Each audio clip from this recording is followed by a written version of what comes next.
welcome back. But if you haven't watched parts 1 through 3 yet, I recommend starting from the beginning.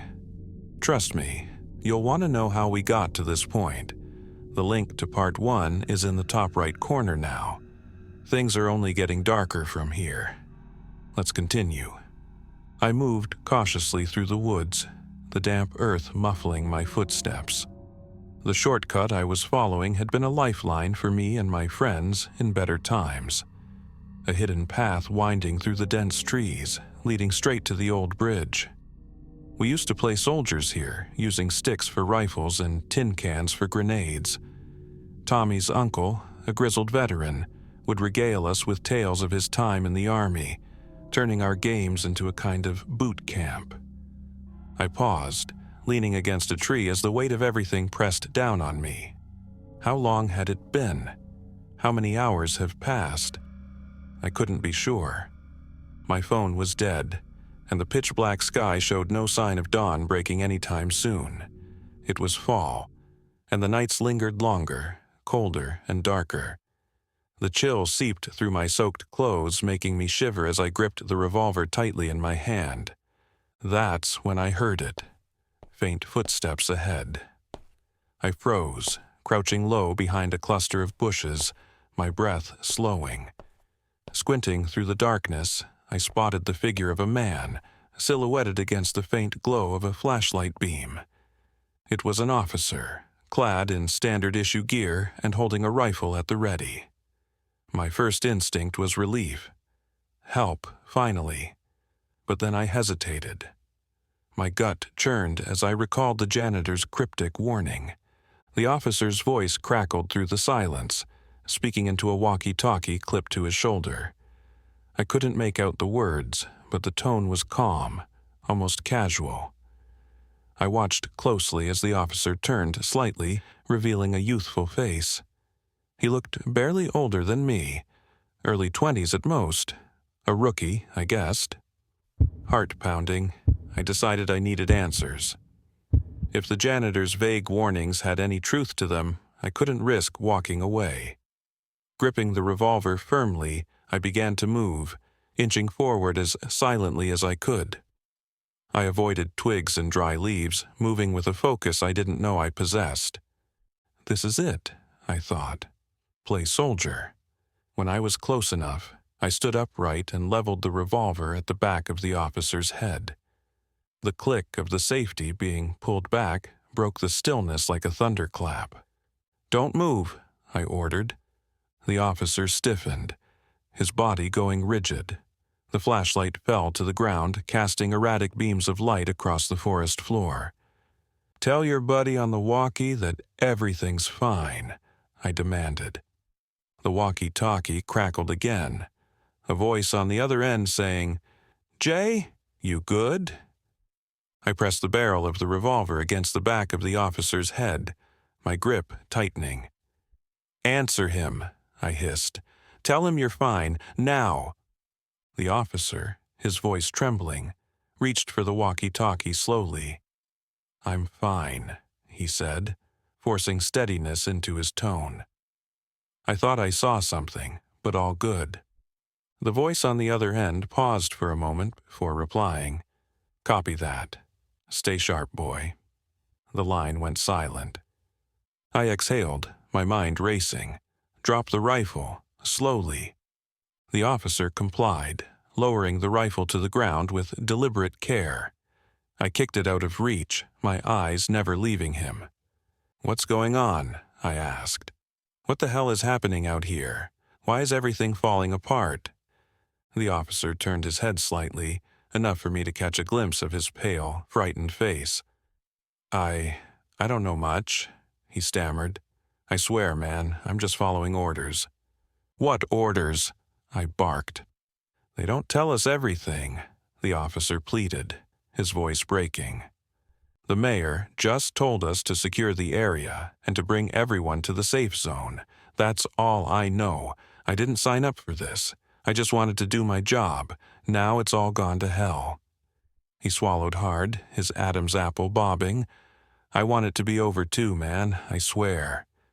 I stared at him, searching his face for any hint of deceit.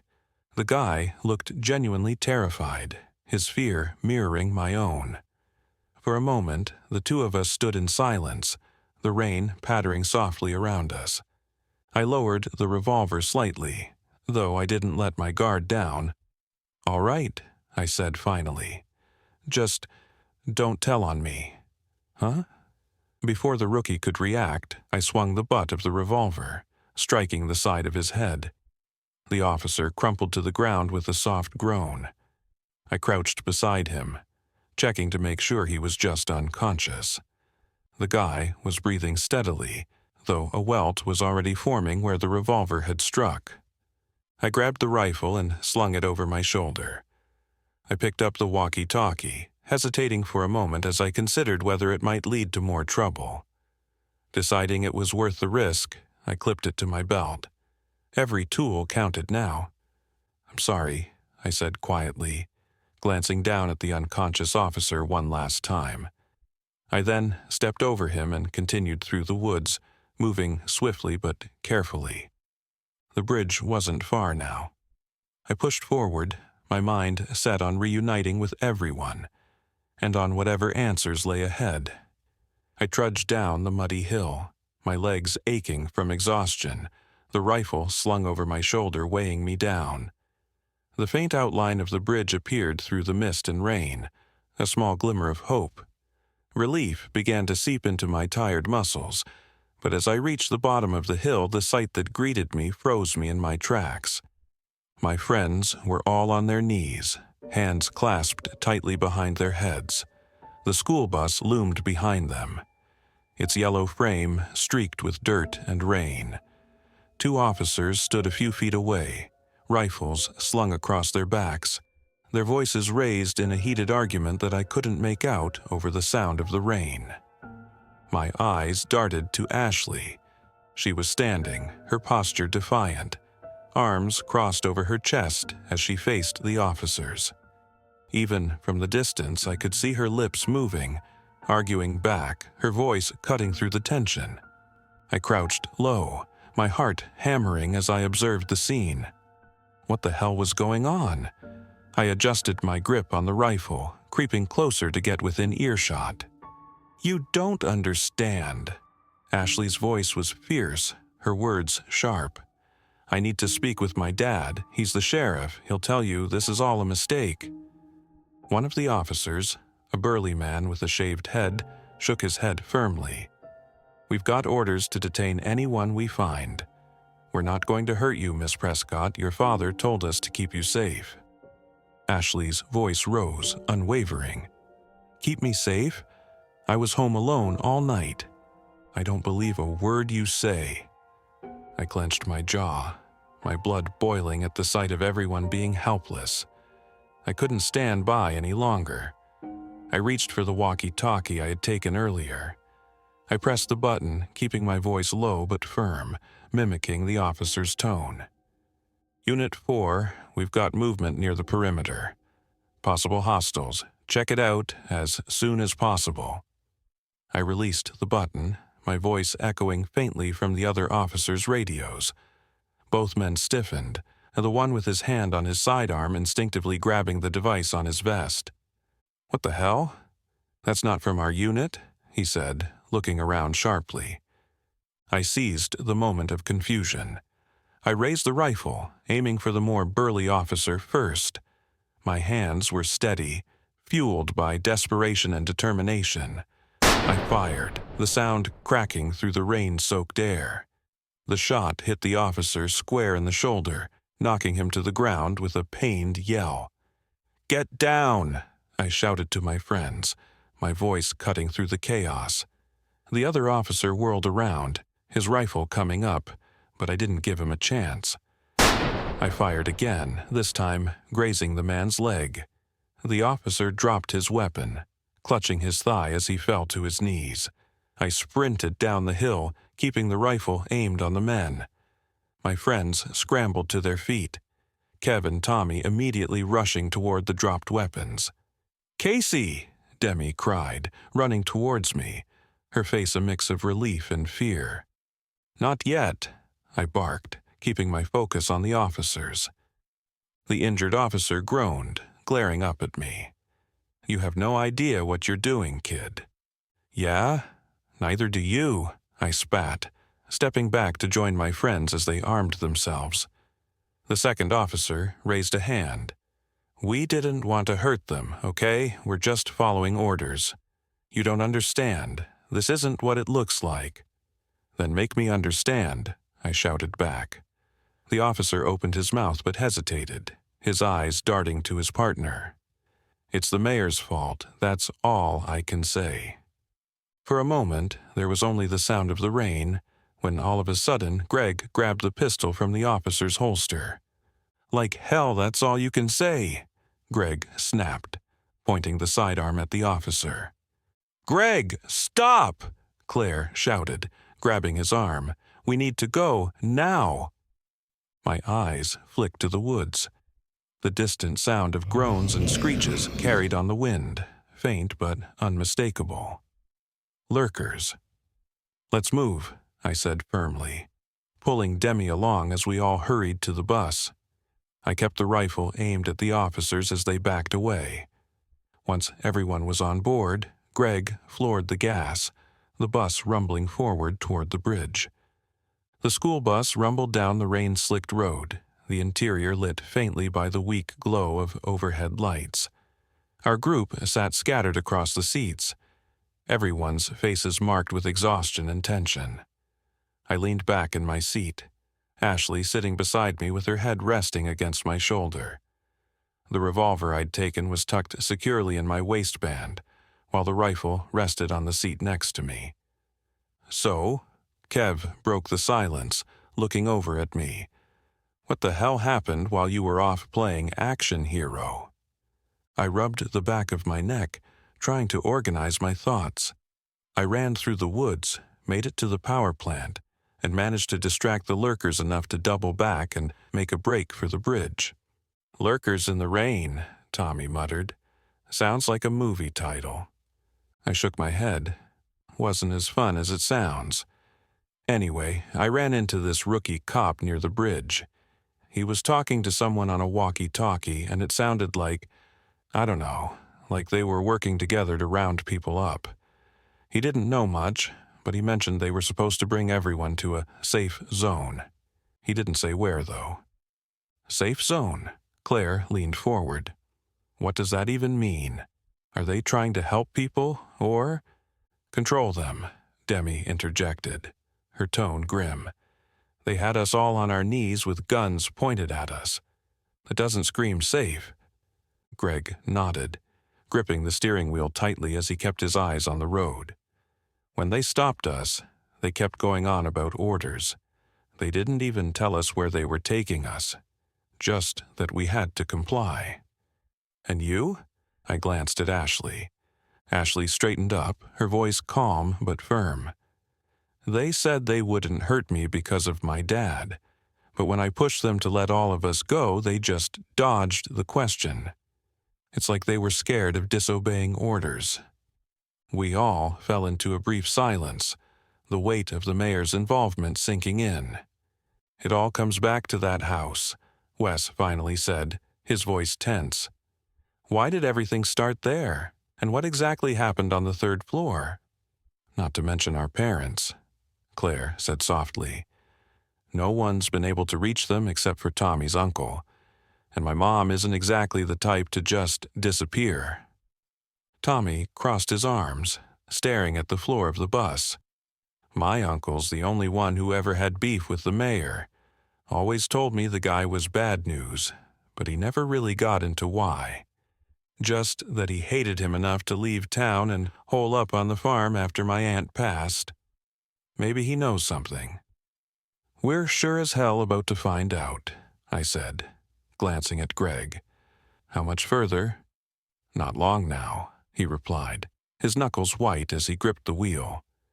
The tension in the bus lifted slightly as Kev leaned back and cracked a grin.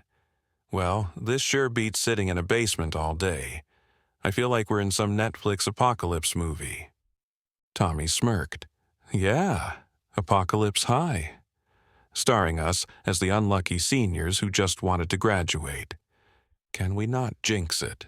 Claire muttered, rolling her eyes but smiling faintly. "You know what's missing," Wes said, leaning back in his seat. "A good soundtrack. Somebody grab their phone and play something." "Wes, the world's ending. Priorities," Demi quipped, though she let out a small laugh. The banter, however brief, helped ease the tension as the bus continued its trek down the winding road. The jokes faded as the lights of Tommy's uncle's farm came into view, the large house and barn silhouetted against the faint glow of the horizon. Greg slowed the bus, pulling it to a stop near the driveway. Tommy stood up and grabbed his rifle from his seat. "All right, let's see if Uncle Dale is ready to share some secrets. I hope he's all right." We climbed off the bus, our shoes crunching against the gravel as we approached the front door.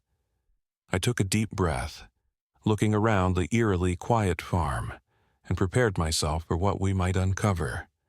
Tommy rapped his knuckles against the weathered wooden door. We heard the shuffling of feet inside before a gruff voice called out, "Who's there?" "It's me, Uncle Dale. It's Tommy," he replied, his voice firm but edged with urgency. The door cracked open, revealing Uncle Dale standing there with his shotgun. His eyes flicked over us, taking in our weary faces and muddied clothes. "Well, I'll be damned," he muttered. "Get in here before you freeze." He swung the door wide, letting us file into the warm, dimly lit living room. The smell of stew lingered in the air, and a fire crackled in the hearth. Uncle Dale motioned toward the dining table, where a pot of food and a loaf of bread sat. "Y'all look like you've been through hell. Grab a bowl, help yourselves to anything in the fridge too. Make yourselves comfortable." We all sat down, hesitant at first but grateful for the warmth and sustenance. Uncle Dale leaned against the wall, his shotgun resting by his side, watching us. He seemed calm, almost oblivious to the storm raging in our hearts and minds. Tommy started to explain everything we'd been through, his voice steady but tinged with fatigue. "It all started at that party, apparently. Everything seemed fine until, well, it wasn't." Demi chimed in, her tone more direct. "We were inside that creepy-looking house when people turned into something else. We saw it happen. 1 second, they were normal. Then black veins, glowing eyes, claws. We've been calling them lurkers." Uncle Dale shifted uncomfortably but said nothing, letting us continue. Kev, poking at his stew with his fork, added, "It's not just that. It's like the whole town just went dark, phones barely work. Roads are trashed, we've seen wrecked cars, abandoned houses, and these lurkers, they keep coming but they're changing. They're getting worse." Tommy looked at his uncle, his expression almost pleading. "We've been running and fighting all night. We barely made it here. Uncle Dale, you know what's going on. Please tell us." Uncle Dale took a deep breath, his hand tightening on the doorframe. "Eat up," he said gruffly. "Get some rest. I'll explain." We all exchanged uneasy glances but followed his advice. For a few moments, the only sound was the clinking of silverware and the soft hum of the rain outside. Once we all settled, Uncle Dale finally spoke, his voice low and almost hesitant. "I've dreaded this day. I knew it would eventually come." He shook his head, as if trying to push away the weight of his thoughts. "You kids deserve to know the truth, even if it's the last thing you'll want to hear." The room went still. This isn't over yet. The pieces are finally starting to fall into place, but not everything adds up. Part 5 will reveal more secrets, so if you're ready to uncover the truth, make sure to like, subscribe, and turn on notifications. You won't want to miss what happens next.